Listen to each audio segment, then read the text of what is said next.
This is episode number 2, and joining me from Manchester, UK is Michelle Coulson. Michelle has been a digital nomad for 5 years now and has visited between 60 to 70 countries around the world. Not bad.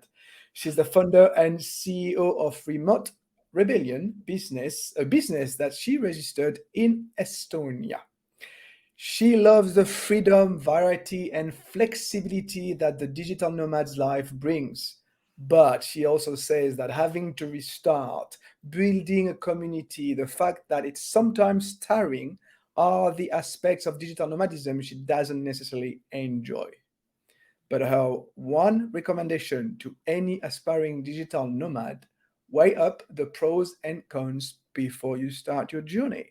Hi, Michelle. Thank you for joining. Hello. Hey, thanks for the intro. So, first question, weigh up the pros and cons. Why is Yep. that? It sounds really simple, but I think it's so easy for people to follow these influencers on social media and see all of the glamorous parts of digital nomadism, laptop around the pool or on the beach, sipping coconuts. And it's got all of these like positive images. And don't get me wrong, I've done all of that and I've been there, but there's also a lot of challenges that come with that.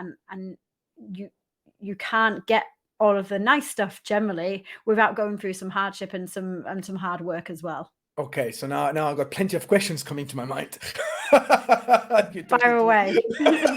you're talking about the hard work, but let's take a step back. And you were talking about cons and pros and cons. Sorry. So can you identify for us some of the pros and some of the cons?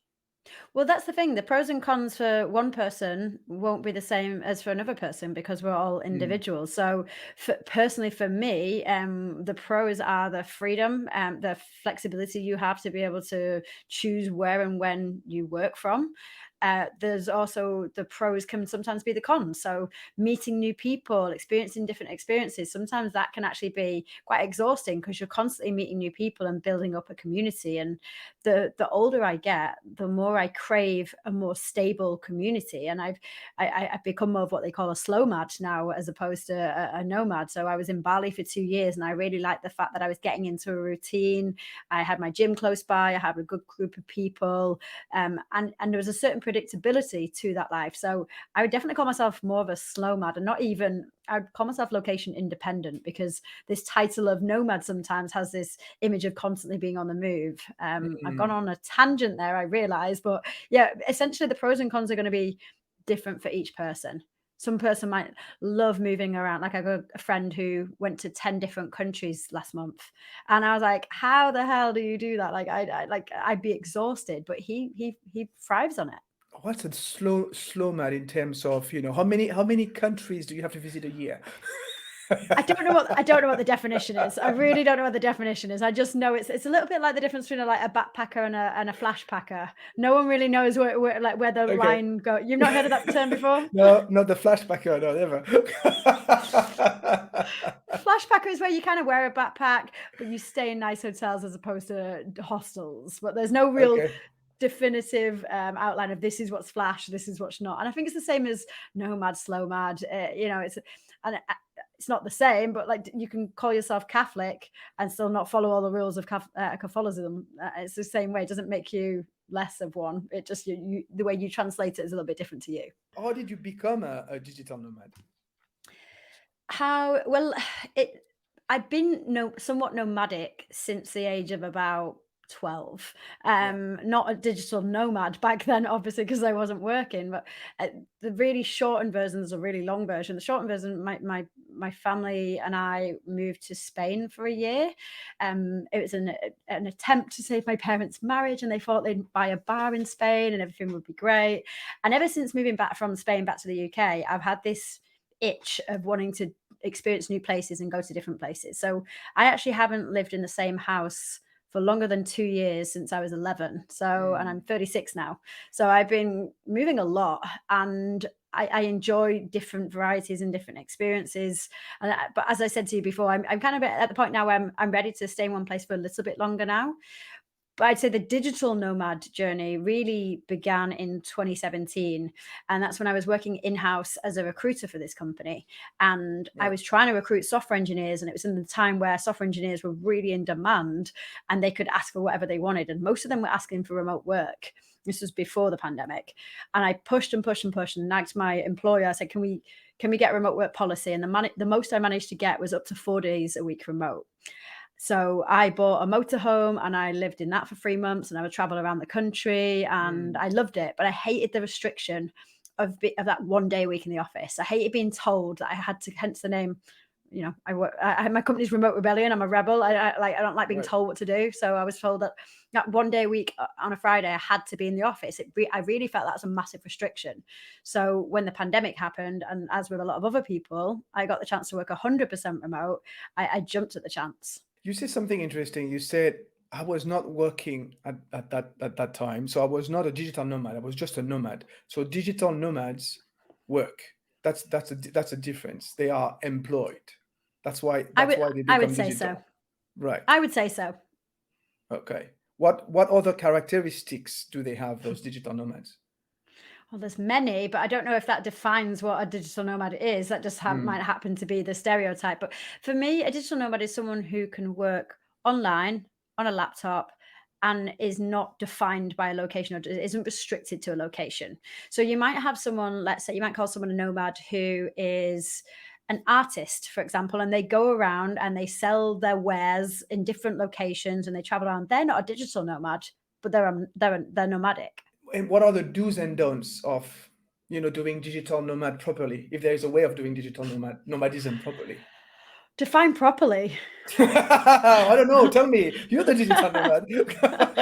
But my properly isn't your properly, isn't the next to donate. Yeah. And I think I actually I think that that needs to be abolished as well because some people, I help people to get a remote job, and some people are like, oh, I don't know if you can really help me because I don't really want to travel. I just want to stay at home, and I don't know if I'm the right kind of person for you. And I'm like, just because like getting a remote job is a different thing to being a digital nomad. They're two separate points. But the same way is your version of your life is your version. Like you might not like you might live a day in my life and think your life's awful. I don't want to live that Mm. life, and vice versa, and that's fine. We're all meant to be different. So I don't think there is a properly other than actually being a good human and giving back and not just taking from a community. I think that's one thing that makes a good nomad. But in terms of how you're doing it, how long you're staying, what you're spending, I don't think any of that matters really. Who is it for, digital nomadism? Like, is there a particular type of people that are more, inclined to become digital nomads? Definitely. It tends to be more men are digital nomads. It Really? tends to be people in their 20s and 30s. Mm, But that doesn't mean they're the people that should be digital nomads. I actually remember speaking to someone. Someone I met called Elodie, and she has a company called Boundless Travel. I'm not affiliated with them, but I just love what they do. And they essentially set up digital nomad communities for families, so people with families. And I have met mm, so many digital nomads that are in their 40s and 50s that are traveling with young kids. When so many people would use this as I'm gonna say it. I'm gonna be brave and say it's an excuse. It's an excuse that they can't be nomads because they've got kids, and it's an excuse because they've got a mortgage or they've got this. That's not an excuse for not doing it. That's just you're choosing something else over that, and that's completely fine. I came back from my trip in Bali actually, and there was a lady that my mum worked with, and she's like, "Oh, yeah, you're Michelle. You're the one who lives in Bali. I would love to do what you do." And I was like, "You can." And she looked at me and she's like, "Well, no, I can't." I was like, "Why can't you?" She's like, "Well, I've got grandkids here, and I've got to stay here." I was like, "So you want to see your grandkids more than going to Bali?" She's like, "Yeah." I was like, "So you've made a choice." Like, and she looked at me as like, "You're being rude." And I was like, "I'm really not having a go. I refuse." It really annoys me when people make out as if, "Oh, you're lucky. It's okay for you." yeah, I'm like, I had nothing handed to me on a plate, and I make sacrifices. Like I'm here in Manchester now with my nephews and my sister, and my mum, and I love spending time with them. But I've also made a sacrifice that I don't get to see them every week for the lifestyle that I lead. That's a choice that I've made. yeah, yeah. You were saying earlier in the conversation that being a digital nomad is hard work. Is It that can what you were be. talking? Is that what you were talking about? I don't mean that. I mean people think that they don't have a choice. And if you were born in a first world country, 9 times out of 10, you've got a choice. And if you want to choose something else instead of a digital nomad life, that's perfectly fine. I'm not having a go at that. But be honest with yourself. It's you made a choice. You don't want to sacrifice something else, whether that's comfort, whether that's family, whatever that money. That's completely fine. But most of the time you do have a choice. Mm, mm. Yeah, I don't consider myself a digital nomad, but I've been living outside France for 4 years now, soon. And yeah, with the family, I only see them like once a year. Even now that I'm closer to them, and I thought I would see them more, you know, I don't actually. A little bit more frequently, but not like twice a year, maybe now. Yeah, so it is a sacrifice, yes, but it comes with you know, freedom, like what you were saying earlier. Yeah, exactly. And just sometimes you wonder whether you made the right choice, or do you think do you sit with what decision you made? No, I know I made the right choice. I know that leaving France was what I needed to do, and I Yeah, don't want to go back to France. I don't want to go and live there. yeah. And I And don't I know. I feel the don't know same if about I the ever, UK. yeah. And I can't tell you why. It's just like I feel more like, my place is outside. Yeah, It's in any, maybe not in any country, because now I'm getting older, so I need my comfort and I want to settle a little bit. yeah, But I just know that France, it's not the right country for me anymore, because you get so much perspective living overseas. yeah. And people who don't travel, they don't see the same things that you have seen. They have not experienced the same things that you have experienced. And French people complain a lot. I've heard the same about English people, by the way. Same as Brits. Yeah, it's true. It's funny that the English and the French don't always have a great relationship. Maybe because we're moaning at each other. Yeah, but on that topic, on perspective, which is clearly one of the lessons that one of the things that I've learned living abroad. What have you learned from all those that experience? I don't know where to start really. I Mm, guess that it sounds really the world is full of mostly good people. You hear so many horror stories, especially before people go out of their bubble. Oh, you can't go to that country in South America because you'll get robbed, or you can't go and do this because that's where the bad people are. And there's bad people everywhere in the world, but the world is mostly full of good people. And I've just seen so much kindness and so much like warmth from people that have either welcomed me into their home, made me feel welcome in a country that I didn't know people. And I've really come to really appreciate the warmth of people and the strength of people when you're together as well.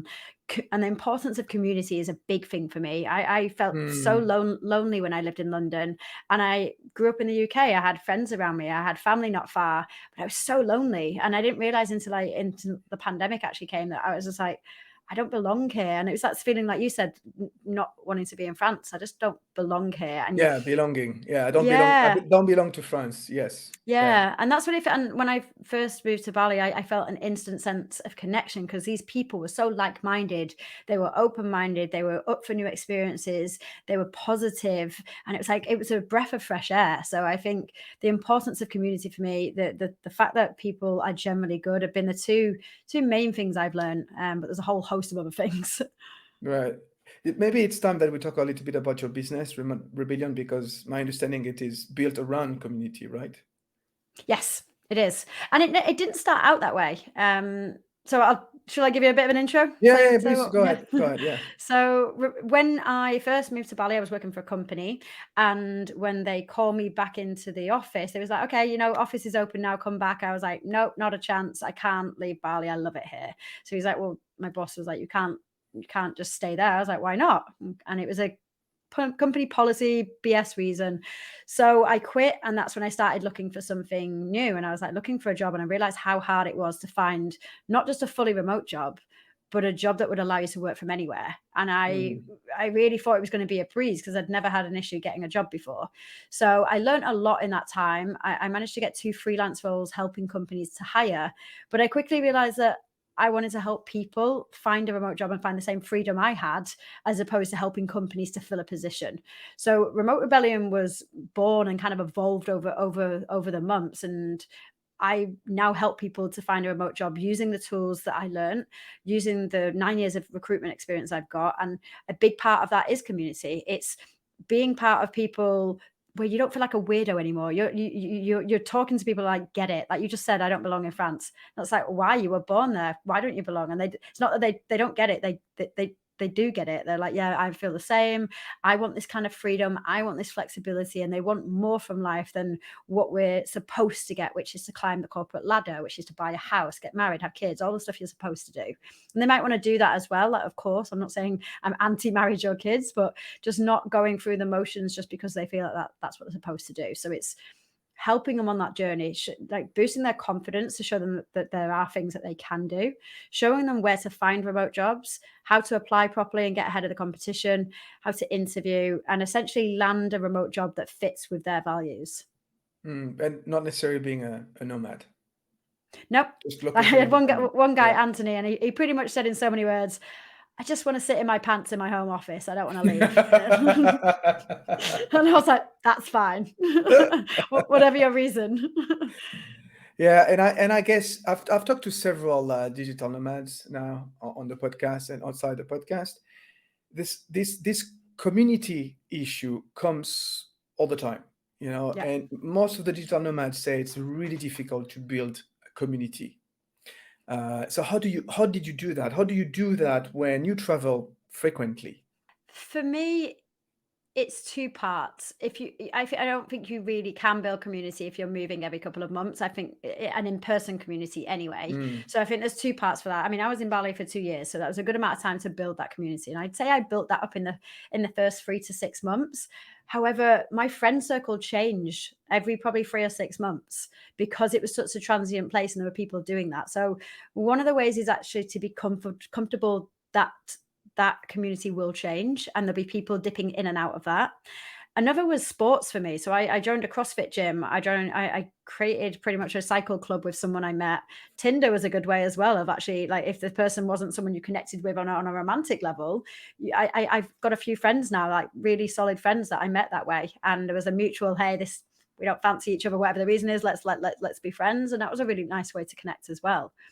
And then the second part is actually I built a community of other digital nomads that I see all around the world. mm. And some of them I've seen in 3 different countries in the last 3 months, just because we keep passing each other in different circles.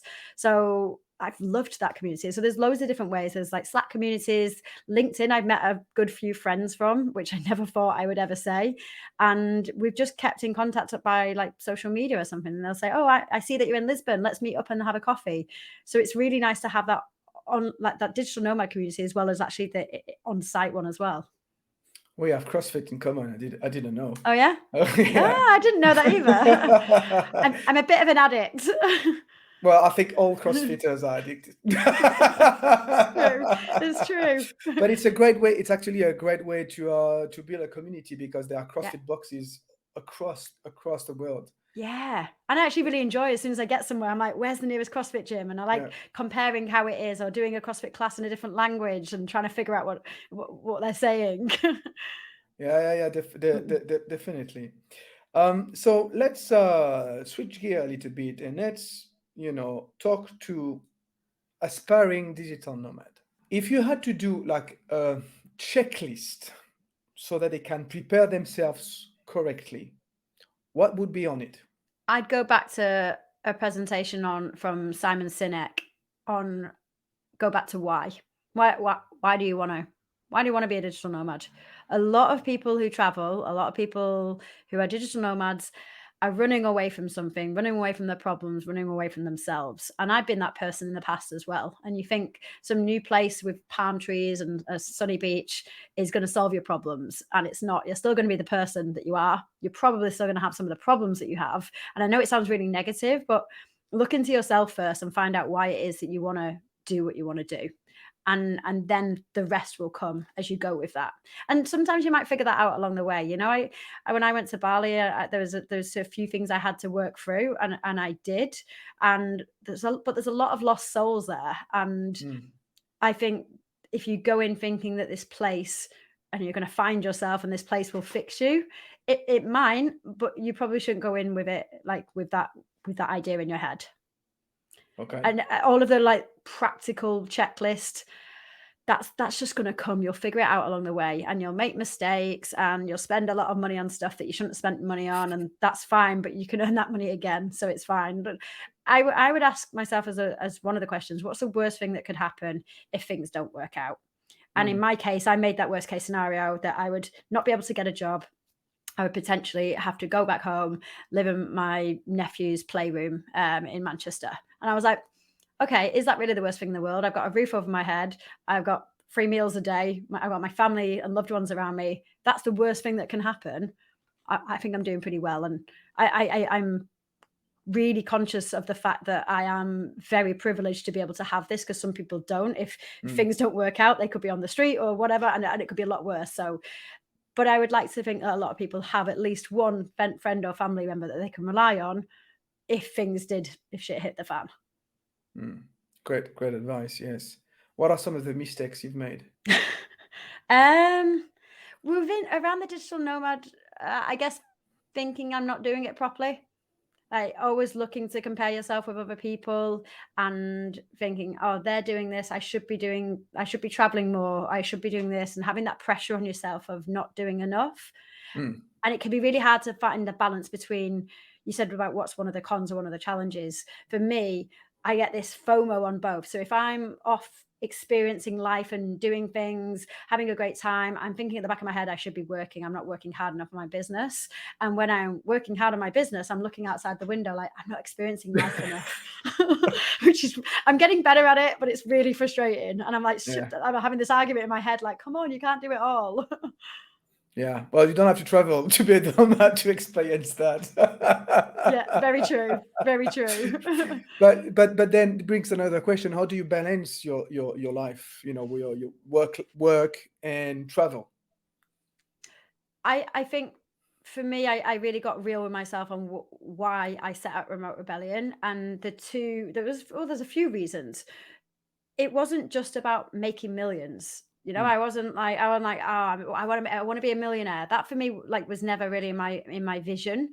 It was how can I work doing something I love, doing what I'm good at, helping people to have a new life and a different perspective, whilst being able to work when I want, where I want, and with who I want.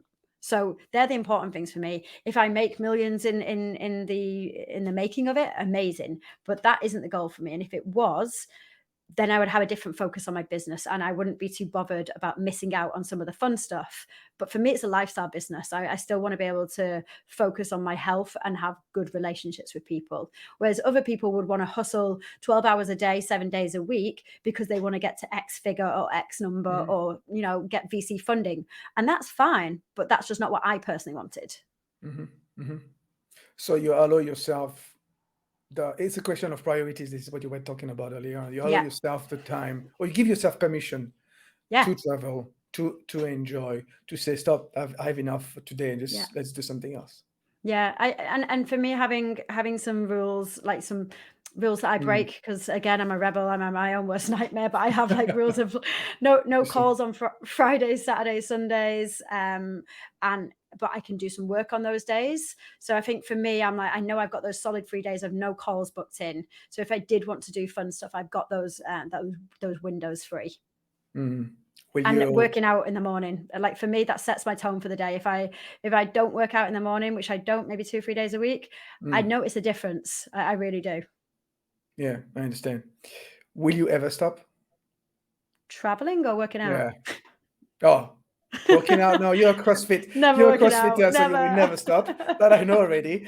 Yeah. But traveling, the slow. What did you call it? The slow mad. Slow mad. I don't think so. I think I will stop like, I will definitely stop nomading, as in traveling every few months, but, I can't ever see me staying in one place for 6 months or longer without leaving. Whether that's just a short-term trip or not, but I crave variety and I love experiencing new places. So I can't see me that ever stopping. I'm Mm. open to it stopping because it's expensive and there's a lot of longing in it, but I don't know if I will. What's the what is the best, the top one experience, number one experience you ever had? Oh, I've had so many. I've been so fortunate. One springs to mind, and that was 2009, I went to, and it was my first kind of solo trip. I've been traveling and backpacking a little bit around with my friend, and she went her own way. I went my own way, and I went to Sumatra in Indonesia. And my Mm. favorite animal is orangutans. And I went on this trek and saw semi-wild orangutans. Just like, yeah, I well up thinking about it even now because it was, yeah, it was amazing. And I stayed in this shack by this river that had this little balcony with a hammock. And I just remember chilling on this hammock once and actually seeing an orangutan across the river. And for me, that trip was phenomenal. That was one of the best experiences. The small things in life. Yeah, seeing an orangutan. Yeah, yeah. And the worst experience. I haven't had. I've been very, like, touch wood. I've been very lucky to not have something that's been really, really traumatic. Mm. Um, I did have again the same trip in Sumatra. Actually, it was funny. It was a highs and lows. But I was walking back from an internet cafe back then. That's how long ago it was. And there was a guy walking towards me, and it was a dark alley. And he basically was playing with himself as he's like running towards me and or walking towards me and saying, "Hey, pretty lady." And it really shook me. I was really scared, and I didn't know what to do. And there Yeah. was no one else around. So that was a pretty tough experience. But it wasn't as worse as I think some people have had, where they've been held at knife gunpoint or whatever. So I think I've gotten off really lightly. And I always, when I see the news and I hear a woman gets attacked in Thailand or whatever, and you always hear these people like, "Oh, she was walking back home at night on her own," and the whole victim blaming really angers me because I got myself into so many situations that could have been so worse. There's so many times that I could have been attacked, but I was just lucky. It wasn't because I was being stupid or being clever. I was lucky, and some people are not that lucky. Yeah, and it doesn't happen to women only. A lot of men in Thailand, Yep, yep, especially in Thailand, get robbed. They get drugged and robbed, and then yep, they wake up in the streets, somewhere in Bangkok. yep. Yes. All right. So to wrap up this conversation, anything else that you would like to add for aspiring digital nomads? The main thing I would want from people is, I know so many people talk about, I want to be a digital nomad. How do I do this? How do I do that? I know it sounds so like easy to say, but just do it. Like, pick where you want to go, find out what visa you need, save up for the flight, and book it. And if you don't have loads of spending money, once you book that flight, as long as you've given yourself enough months to actually save for it, if you want it enough, you will find a way to save the money for that trip. Because if you're determined enough and you want something enough, most times you will get it. And it just by believing in that and putting the work in, you'll get there. Because hoping for something and actually doing something about it is so different. And just expecting something to come to you just because you want it, it's not the way the world works. So ask yourself, do I want it enough? What am I willing to forego? Am I willing to forego that night out on a Friday so that I can save up and put that money towards that? Or am I willing to forego my home comforts or the latest iPhone? And if not, maybe you don't want it that much. Mm. So another thing to add on your checklist, a budget. Yeah. Yeah. Or a way to just figure it out. Like I met this Italian guy in Malaysia a few years back, and him and his friend had been traveling for 6 years, and they weren't digital. They probably never used a laptop before. And I was like, if you don't mind, how have you afforded to travel for 6 years? And they're like, Yeah. well, we've got a hammock. We travel with a hammock, so we don't need accommodation. We'll do some work for the local fishermen, and they'll give us a meal, and that's all we need. So that, I wouldn't want to live that way. I like my cocktails on the Mm, beach, and that you mm, need to pay for them. But they were quite happy with that simple life, and they found a way to afford it. So there's a way for everything. indeed. Thank you, Michelle, for this Thank you. conversation. One more question: if people wants to chat with you about, your business or digital nomadism, how can they contact you? So best way is either via the website or LinkedIn, which is remoterebellion.com. On LinkedIn, I'm Michelle Coulson or Remote Rebellion, and same on Instagram, Remote Rebellion everywhere. Excellent. Well, again, thank you very much for your time today. Thank you. And thank you for listening. I hope you've enjoyed today's episode and learned something new about digital nomadism. Let us know if you have any questions or comments about the show. We love hearing from our listeners and are always happy to engage in meaningful conversations. And of course, if you haven't done so already, subscribe now. See you next time. Bye for now.